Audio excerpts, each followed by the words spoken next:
Good morning, dear students. We are going to discuss one of the important grammar items of English in this class, that is phrasal verb, phrases and idioms. So before learning this, it is very important to know that you have to learn this with the help of dictionary. So without taking the help of dictionaries, you cannot learn any of these, because there is no certain rules for phrasal verb, phrases or idioms. It comes by reading novels or other books, or by using such kind of phrases or idioms. That is the way how we learn idioms or phrasal verb or phrases. So first, let us discuss phrasal verb. So what is phrasal verb? It is very simple to understand. Phrasal verb is a combination of verb and preposition. You know what verb is? Verb is a word which indicates action. So preposition, then preposition.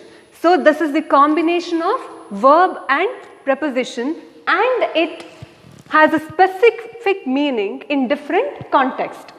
So the meaning of these phrasal verb that varies from sentences to another, from one sentence to another sentence, or in a different context. So look at the first example that I have written here. Look out. So here, if I write only the verb look here, so look is a verb. So if I write look alone here, or in isolation, it gives one meaning, seeing or watching. So another word, that is out. So out is preposition.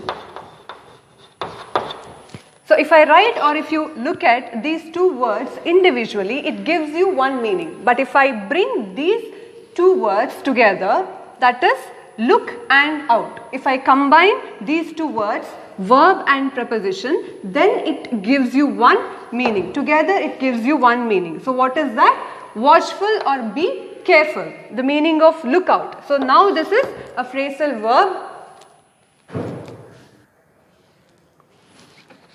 So now look out, together it gives you one meaning, that is be watchful or be careful. For instance, look out. There is a car coming. So that is the example. Be careful, there is a car coming. So this is the phrasal verb here. I hope you understood this. So what is a phrasal verb? The combination of verb and preposition. That is what we call phrasal verb. Let's look at some more examples. So look at the next example here, that is take off. If I write only take, you know what take is, or the meaning of take. It gives you one meaning. But if I write the preposition beside it, that is off. So here take is verb and off is preposition. If I write these two words in isolation or individually, it gives you one meaning. But if I write, or if I bring these two words together, then it becomes phrasal verb. So what do you mean by take off? Again, it has different meanings. It is completely based on the context or the circumstance. We can use this phrasal verb take off. So the first meaning take off is leave the ground. As I have written here, take off, the first meaning is leave the ground. For example, she was scared, or you can say she was nervous as the plane took off. Again, you have to remember one more thing here, tense also matters here. Phrasal verb can be changed according to the tenses. So here, take off is in the present tense, but here took off is in the simple past tense, simple present and simple past tense. We know that take, this is V1, and V2 of take is took. So this is present and this is past. So here when we use this phrasal verb in the past tense, then take becomes took. So that is why, look at here in this example. Here the sentence is in the past tense because we have was here. Oh, right. So that is why she was scared as the plane took off. Or if you want to write it in a present tense, how do you change this? You have to change took off into take off. How do you say that? She gets scared as the plane takes off. So that is the difference here. This is very simple. You will understand it while reading or while writing. So this is the first meaning. This is leave the ground. Okay, take off. Plane takes off. Look at the next meaning here. Take off. Same verb and same preposition, but here the meaning changes. If I say, take off your hat, what does it mean? Remove your hat. So again, this is, the meaning of take off. Another meaning of take off, remove. That depends on the context or the situation or the circumstance. For example, take off your mask. Remove your mask. So these are the examples for phrasal verb. Let's look at some more examples. As I said, you have to learn this with using more and more phrasal verbs or taking the helps of dictionaries. So here, one more.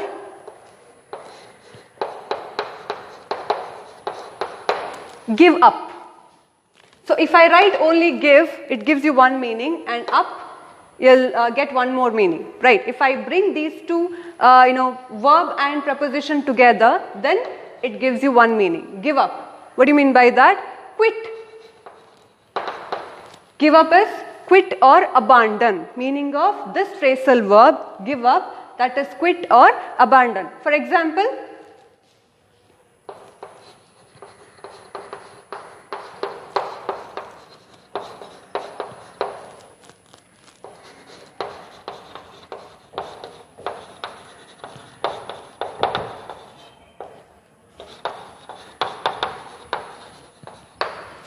look at this sentence. Lots of people gave up smoking last year. Again, give up, present tense. Gave up, past tense. Give, present, V1. Gave, past tense, that is V2. So, lots of people gave up smoking last year. So, if you want to change this into present tense, how do you do that? So, lots of people will in future. If you want to say in the future tense, then it becomes lots of people will give up smoking this year. So you have to make it give up, or he gives up smoking. So in this way, the phrasal verb changes, as I said, according to the tenses. This is one more example. We have lots of examples of phrasal verbs in English. I am going to list them out, so that it will help you to understand in a better way.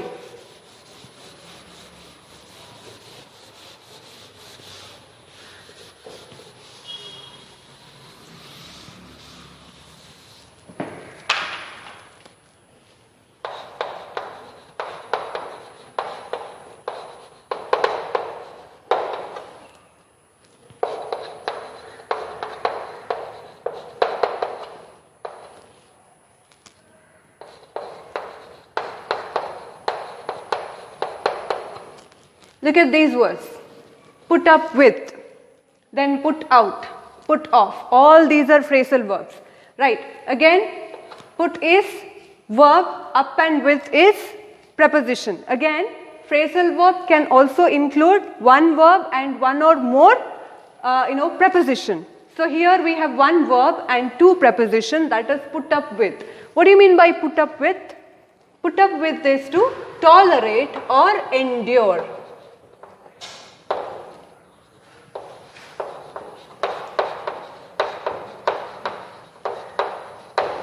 Endure or tolerate. So you can say that women had to put up with lots of filthy remarks. That is a sentence which you may read in the last lesson of your second PUC course book. So put up with this to endure.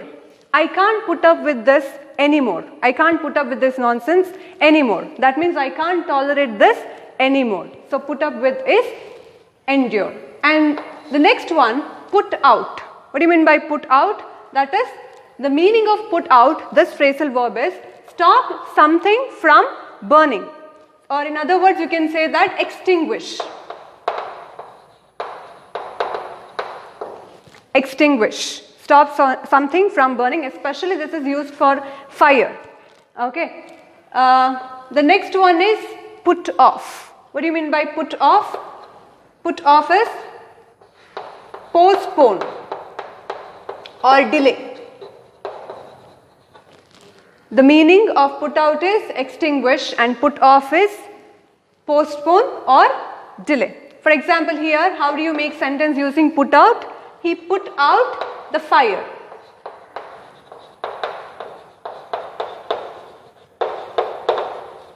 Now look at the tense here. Which tense is this? Obviously you should understand this is in the past tense. How do you make out that? Here the subject is the third person. Right. If you are writing this in the present tense, then you have to write puts out. Since this is the third person, then here if it is in the present tense, then the verb becomes puts. So that is why here there is no yes, that is why it becomes put. So this is in the past tense. If you want to write it in the present tense, then it becomes he puts out the fire. He extinguishes the fire and he extinguished the fire. This is the difference. And here put off, delay. The meeting has been put off. The meeting has been delayed, postponed. So this is how you use these phrasal verbs. And one more.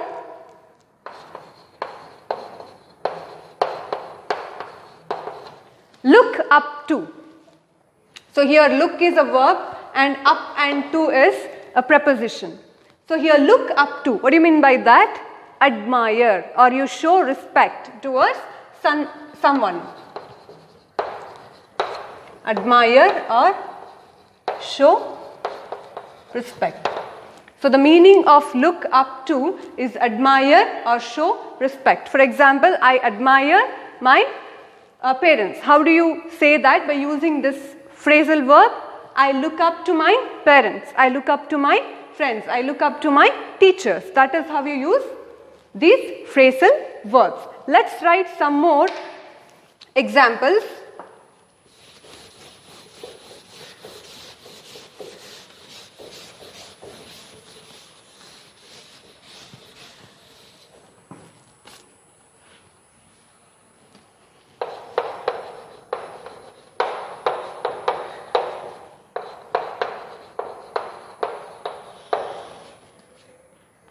These phrasal verbs, turn off, first one. So what do you mean by turn off? As I said, turn is something else and off is something else. But if we write these two, verb and preposition together, then again it becomes phrasal verb. So what do you mean by turn off? Turn off is switch off. For example, turn off the fan. Or if you want to say it in the past tense, then it becomes I turned off the fan. I turned off the TV. Then turn on. So what do you mean by turn on? Same as the above one. So switch on. I turn on TV or I will turn on TV. In the past tense, I turned on TV. So this is how we use it according to the tenses. And then called off. What do you mean by called off? Cancel.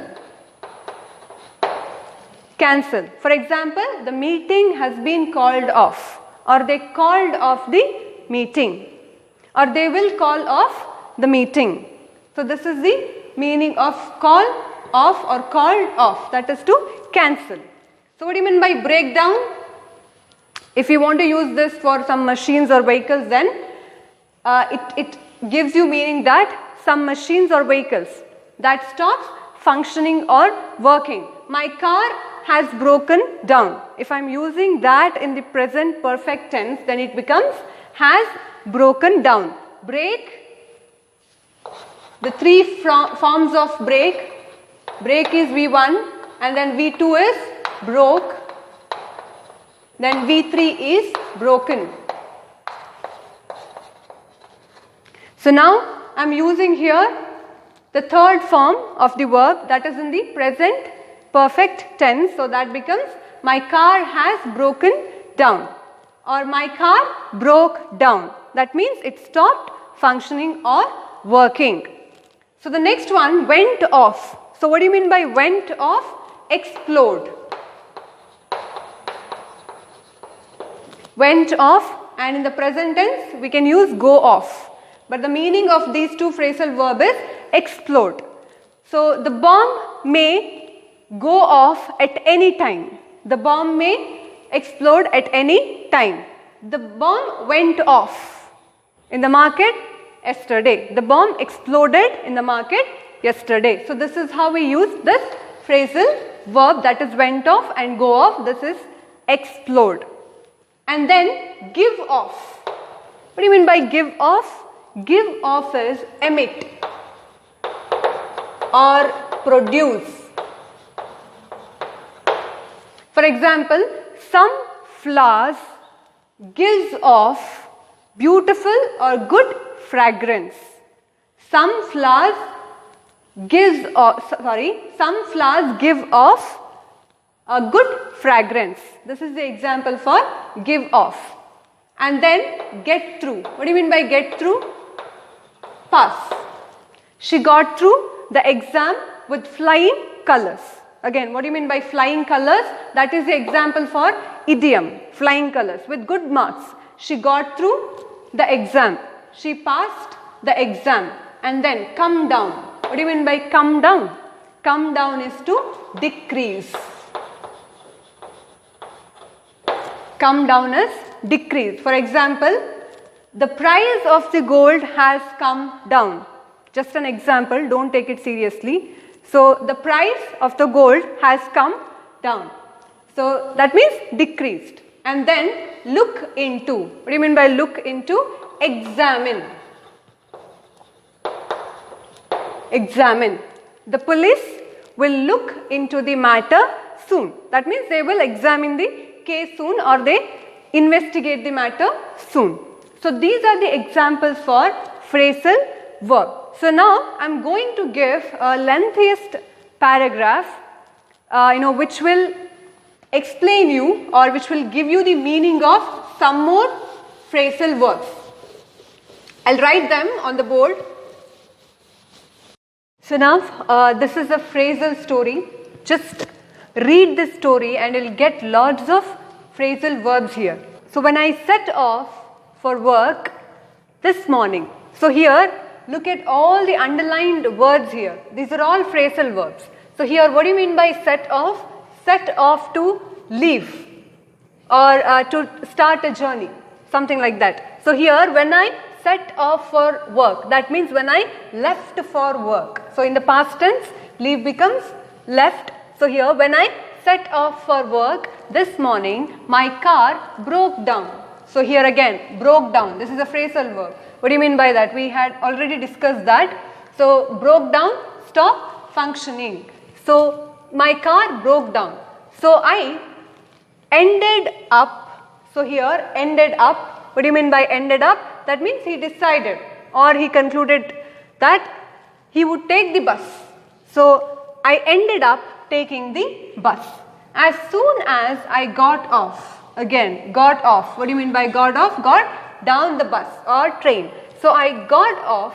I bumped into an old friend. Again, bumped into is one more phrasal verb. What do you mean by bumped into? Bumped into, to meet of someone by chance or accidentally or suddenly. So I bumped into an old friend.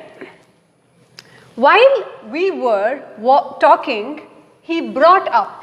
While they were talking, he brought up. What do you mean by brought up? Mentioned. He mentioned. Brought up is he mentioned. So he brought up something I had already found out. What do you mean by found out? Discover. The meaning of found out is here discover. Already found out from mutual friends that he had come into. What do you mean by come into? Inherited. Inherited. The phrasal verb come into, which means inherited. He had come into some money and had set up. What do you mean by set up? Started or installed. So he had started or installed In phrasal verb it becomes set up. He had set up his own business. He told me that there was a lot to sort out. So again, sort out. What do you mean by sort out? Solve. Sort out and offered to take me on. So he offered to job or to join or accompany him in his business. Take me on is join. So offered to take me on, but I turned him down. So what do you mean by turned him down? Reject. Rejecting directly. So I turned him down straight away. When I clocked in, again clocked in is a phrasal verb. Clocked in is to enter. So when I entered, when I clocked in, my boss had a go at me. What do you mean by go at me? Had a go at me. That is to criticize. His boss criticized him. So when I clocked in, when I entered in, my boss criticized me. So how do you say that? Using phrasal verb. When I clocked in, my boss had a go at me, telling me off. What do you mean by telling me off? Telling me off is rebuking or scolding.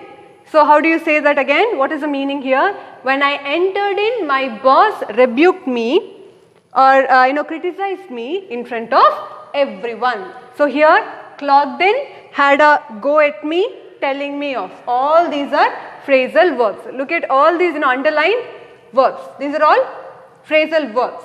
So this will definitely help you, and use such kind of phrasal verbs in your day-to-day conversation, because it gives a style or peculiar style to your language. So this is all about phrasal verbs. So now let's look at phrases and idioms. These are all expressions which gives a special touch or style to English language. So now let's look at what phrases and idioms are. So what is a phrase now? So phrase is a group of words which form a meaningful words or expression within the sentence or within a clause. So what do you mean by clause? Clause is a complete sentence with subject and its own predicate. So predicate is, that verb and object. Together we call it predicate.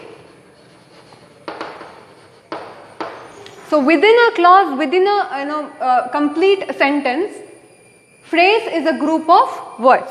And another thing that we have to note here, a phrase doesn't include its own subject or verb. For example, if I write,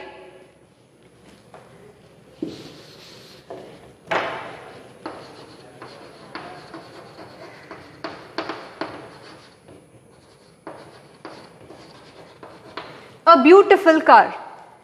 So here there is no subject, no verb. So how do you understand this? Right. So a beautiful car. But if I write, I purchased,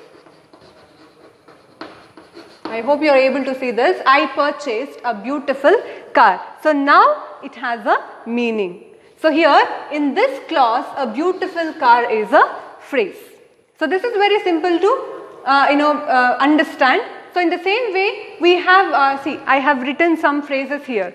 We use this in a sentence, which are a group of words. For example, on the boat, and then around the corner, approaching, or imminently, something is coming imminently.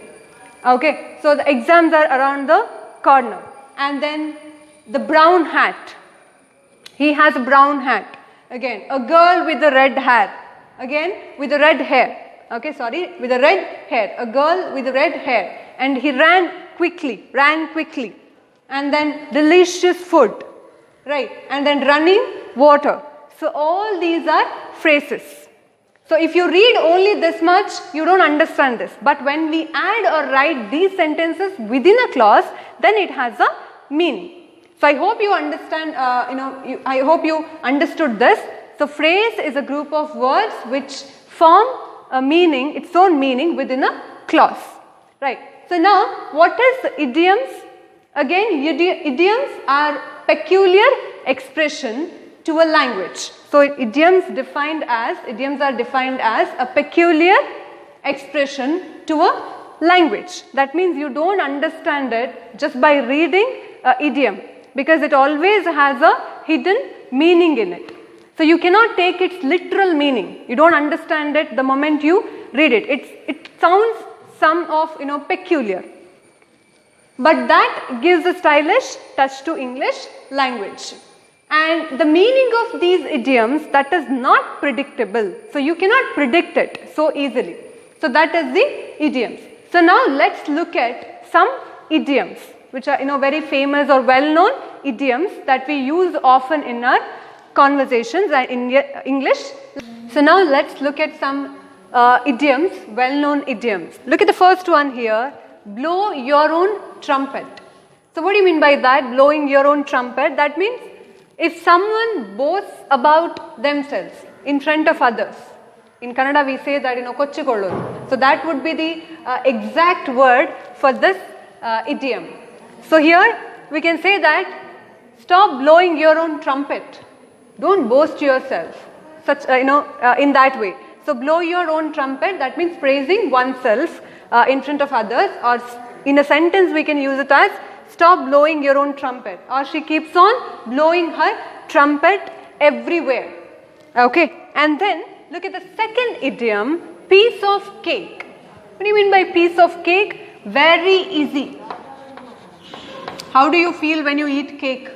Right, we feel so good, and it would be very yummy and delicious. In the same way, if something is very easy, then we can use this idiom, that is piece of cake. The exam was just a piece of cake. It was very easy. Instead of saying easy, use this idiom. How was the exam? So the exam was a piece of cake. And then raining cats and dogs. What do you mean by that? If it's raining heavily, then you can use this idiom. So raining cats and dogs, which means raining heavily or violently, a violent or heavy downpour. So it's raining cats and dogs today. And then the fourth one, spill the beans. What do you mean by spilling the beans? That means disclosing a secret. So which is not supposed to disclose such kind of a secret. So spill the beans. So Jane or Mark, he spilled the beans last night about his journey towards the US. So revealing or disclosing a secret, spill the beans. And then break a leg. What do you mean by break a leg? So if somebody tells you break a leg, that doesn't mean he's going to literally break your leg. So break a leg is the expression used to wish someone a good luck. For example, I told my friend to break a leg before she went on stage. That means you're wishing someone before their performance, especially a stage performance. So there you can say break a leg. That is to wish someone good luck, wishing good luck. So now, on cloud 9. So what do you mean by on cloud 9? A state of bliss or in a elation, very happy. So she was on cloud 9 when she was promoted. So she was very happy when she was promoted. So on cloud 9 is being very happy. Beat around the bush. What does that mean? That means avoiding important points. Right? We can say that don't beat around the bush, come to the point straight away. So don't talk about unnecessary things, but come to the point directly. So that is what beat around the bush. And then feeling under the weather. You can say that I'm quite feeling under the weather today. What does it mean? So I'm feeling unwell, or I'm feeling ill. I'm not well. I don't feel healthy in that way. So I'm feeling quite under the weather. I'm not feeling well today. To hit the book. What do you mean by hitting the books? So that means we have to study or studying. The meaning is to study. So the exams are around the corner and I have to hit the book. So I have to study now. So pull your socks up. What do you mean by that? You have to better your performance, or you have to improve your performance. So you can say that it's time that I have to pull my socks up, or you have to pull your socks up, or you must pull your socks up if you want to win this competition. So this is all about idioms, and these are some of the important idioms. So this is enough for today's class, and in the next class we'll discuss some of the exercises that are given in the workbook. Okay, thank you.